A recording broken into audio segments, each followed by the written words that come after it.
Hey Wolfpack, welcome to week 3 of the Wolfpack podcast. I'm your host, Caroline Gonzalez. I hope all of the students of Loyola are having a fun and safe fall break, and for anyone else listening in, I hope you're doing well too. I want to go ahead and apologize for the audio. I'm at home visiting my family for the break, and while my microphone is great, I'm not in the soundproof booth that I'm usually in. I want to start off the show with a new segment called Howl Headlines, where I'll be covering one headline from Wolfpack Athletics. Thanks to Rob Christie, our Director of Athletic Communications, for writing these great stories. I've provided the link to all of the articles if you'd like to find out more after the show. This week's headline is, Loyola Swimming impresses in the first ever competition. This was the Wolfpack's first ever competition where they competed against Centenary College and Hendrix College. The men's team defeated Hendrix 101-72 and then went on to lose to Centenary 77-104. The women's team lost to both Centenary 77-81 and Hendrix 77-94, but won each event they swam in. I was a bit confused on this because I've never competed in swimming.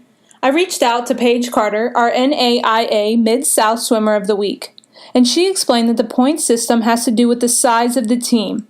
Loyola has a fairly small team, meaning when the points were added up for our first place points, we were being outnumbered by the second, third, and fourth place points from other teams. Individually, Loyola men placed in the top 3 spots of the 100 freestyle. Warren Massimini won first, Cole Moreno won second, and John Tarpey won third.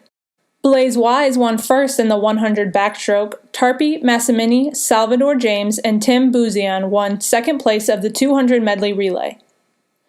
For the women, Nina Mantich, Paige Carter, Mallory Adair, Cameron Simon blew the competition out of the water. They all received first place in the 200 medley relay. Paige Carter placed first in both the 200 and 500 freestyle. Mantich placed first in the 50 freestyle and 100 backstroke, and Adair placed first in the 200 individual medley as well as the 100 butterfly. We are very proud of the Wolfpack for doing so great in their first ever competition. The Wolfpack hosted LSU in the Den on Saturday. Both Wolfpack teams lost the meet overall but did very well individually, and several swimmers recorded personal best times. We had a great turnout for this event, so thank you to all of you who attended. Though that was our only home meet, be sure to keep up with our swim team as they continue to compete throughout the year. For more information on the meet and times, go to the link attached in the podcast. Moving on to golf. Our golf team has recently hired a new head coach, Drew Goff. Goff spent the last 4 years as an assistant professional at the New Orleans Country Club, and was a member of the William Carey golf team in 2007 through 2009. Our golf team was on the Spring Hill Golf Course last Tuesday for the 2016 Badger Invitational. Wolfpack's own Philip Njoka shot a .218, which is the best in Wolfpack men's golf history. This score earned Njoka a spot on the all-tournament team. Great job, Philip. Our women's team finished second overall, and the men's team finished 4th. Our women's team will compete in the Thomas University Invitational on October 17th and 18th. Best of luck to our women's golf team. The cross-country team competed in the JSU Foothills Invitational on October 1st, where our runners had 7 lifetime PRs and 9 season PRs.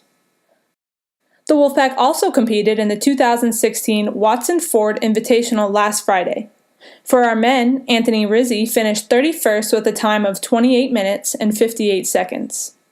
And for the women's team, Tristan Sanders, a freshman from Nevada, took 36th place with a time of 26 minutes and 15 seconds. Our entire cross-country team did great, and we look forward to seeing more outstanding results from them.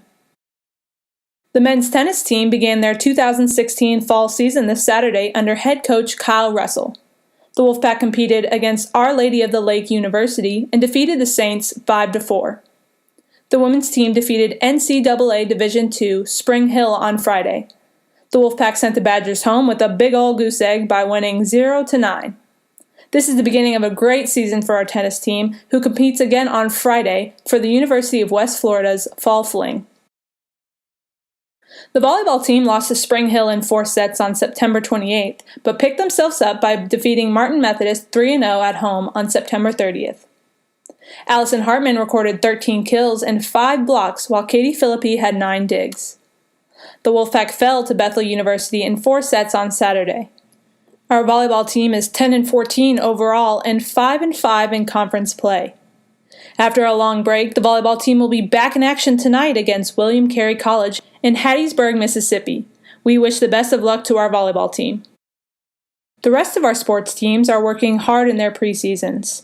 I'll give you more updates on them as their seasons come along. That's all for this week's Wolfpack podcast. I hope you enjoyed it. Once again, I'm your host, Caroline Gonzalez, and if you have any questions or comments, feel free to tweet me at CarolineGonzo34. That's Caroline, Gonzo, the number 34. Tune in October 24th for more updates on the Wolfpack.